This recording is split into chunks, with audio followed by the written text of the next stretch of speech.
Cascavel, Paraná, novembro de 2004. Prezados senhores da Monfort, salve Maria. É com muita alegria que volto a escrever-lhes. Desta vez, quero relatar alguns fatos presenciados no movimento da RCC. Eu frequentei alguns encontros carismáticos e fiz um retiro, pois na época eu tinha uns amigos carismáticos e eu tinha curiosidade em saber o que havia de tão bom na RCC e o porquê eles agem como se sempre tenha razão em tudo e como se só eles estão certos. Nesses encontros, deparei-me com várias coisas um tanto quanto esquisitas. Abaixo as citarei como uma maneira de contribuir para com aqueles que participam ou são simpatizantes deste movimento que está transformando os fiéis católicos em protestantes. Isso é lógico, pois é um movimento de raízes protestantes. Certa vez, eu assisti a alguns cultos protestantes e posso afirmar que a única diferença entre a RCC e os protestantes é a veneração a Maria Santíssima. Repouso no Espírito Santo.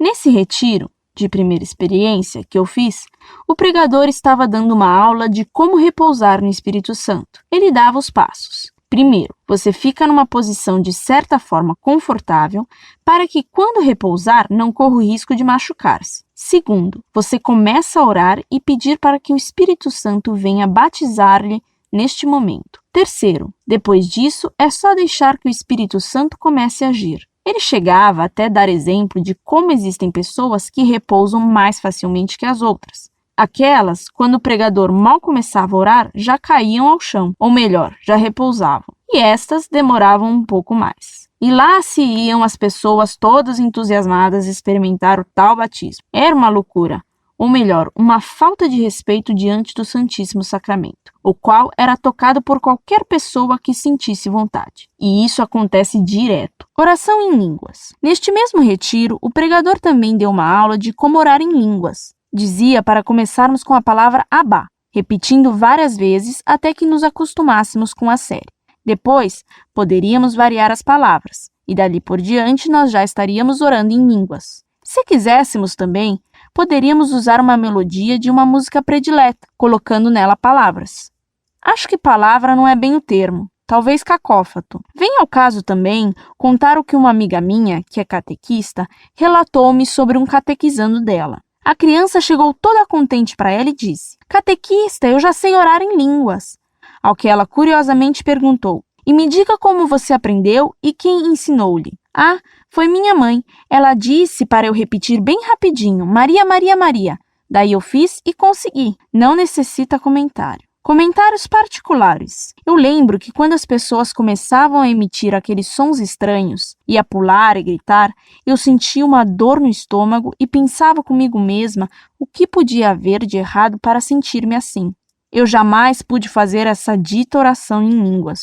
Outro ponto interessante era quando chegava a hora das profecias. Aí sim era uma coisa ridícula, pois havia pessoas que falavam, entre aspas, pois não falavam, emitiam sons estranhos e com a voz alterada. E outras pessoas que, após o término da profecia, interpretavam-na. Lembro que naquele momento eu sentia-me mal, de certa forma até amedrontada, pois nunca havia deparado-me com coisa semelhante. Ao mesmo tempo, fiquei com peso na consciência por ter pensado: será que aquilo era uma coisa vinda de Deus?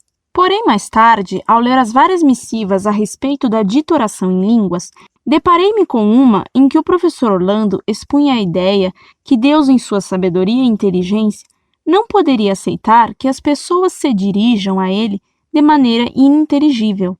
E sendo assim, durante essas orações, até o demônio poderia fazer-se presente. Vocês não imaginam como isso aliviou-me. Depois que esses carismáticos infestaram a Santa Igreja Católica, Nosso Senhor tem que ficar 24 horas à disposição deles para fazer os milagres que eles querem, e não se Deus quiser conceder as graças. Porque o que se ouve na RCC é: Jesus agora está tocando alguém que tem dor de barriga. Também está tocando uma jovem que está com problemas na família. E blá, blá, blá. Como se não existissem milhares de pessoas com este tipo de problema. Isso é que é engabelar as pessoas. Se as pessoas não fossem atrás do sensacionalismo e emoção barata e buscassem conhecer a Santa Igreja Católica, elas teriam outras maneiras de pensar e viver, e automaticamente estariam a cada dia mais felizes por serem parte da Igreja de Cristo. Um forte abraço a todos e um especial ao professor Orlando.